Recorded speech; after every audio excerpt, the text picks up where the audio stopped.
विधायकों करकमल कसण अंटा sub division hospital quarters निर्माण शुभर शिलान्यास 12 कोटी व्यय निर्माण हेब क्वार्टर। केन्द्रापड़ा जिला पटामुंडई पौरांचल अंतर्गत कसण अंटा प्राय 58 कोटी टंका व्यय पटामुंडई सब डिविजन हॉस्पिटल गृह निर्माण कार्य जारी रही। हॉस्पिटल नियुक्ति पाइबा डाक्तर और कर्मचारी क्वार्टर्स निर्माण निमंते पदक्षेप नि राजनगर विधायक ध्रुव साहू प्राय 12 कोटी टंका व्यय अटकल निर्माण हेबाकु 30 क्वार्टर्स शिलान्यास करथिले। अन्यमानक मध्य पटामुंडई ब्लॉक अध्यक्ष प्रद्युम्न सामंतराय, पौर परिषद अध्यक्ष हेमंत साहू, जिला बीजेडी उपसभापति श्री श्रीकांत राउत, ब्लॉक बीजेडी उपसभापति किशोर साहू, नगर बीजेडी सभापति बुढ़ा लेंका, नगर युव बीजेडी सभापति अशोक धड़, युवनेता काउंसिलर प्रशांत बारिक, मधुस्मिता मल्लिक, सुधामय मल्लिक, संतोष दास, मृत्युंजय पाढ़ी, सुभाष मल्लिक, पूर्वतन पौर उत्पादक सुमंत पात्र प्रमुख उपस्थित थिले।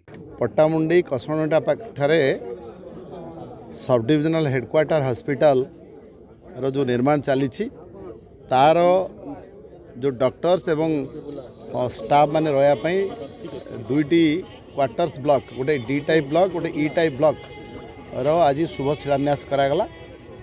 ये दुईटी क्वार्टर पाखापाखि 10 कोटी टंका विनिमय रे ये क्वार्टर गुड़िक निर्मित हम, जो डाक्टर्स एवं अन्य स्टाफ माने रहिबे। एवं निकट में आप देखिए पटामुंडई सब डिविजनल हॉस्पिटल गोटे 18 कोटी टंकार निर्माण चली खूब शीघ्र आउ गोटे 40 कोटी टंकार निर्माण कार्य आरंभ होता खूब शीघ्र आरंभ हम। कसणटा पाखे ये जो सब डिविजनल हॉस्पिटल होटा आली कनिका राजनगर पटामुंडई म्युनिसिपालिटी सबू जनसाधारण गोटे उत्तम स्वास्थ्य सेवा जोगे देवाई ये गोटे बड़ प्रयास।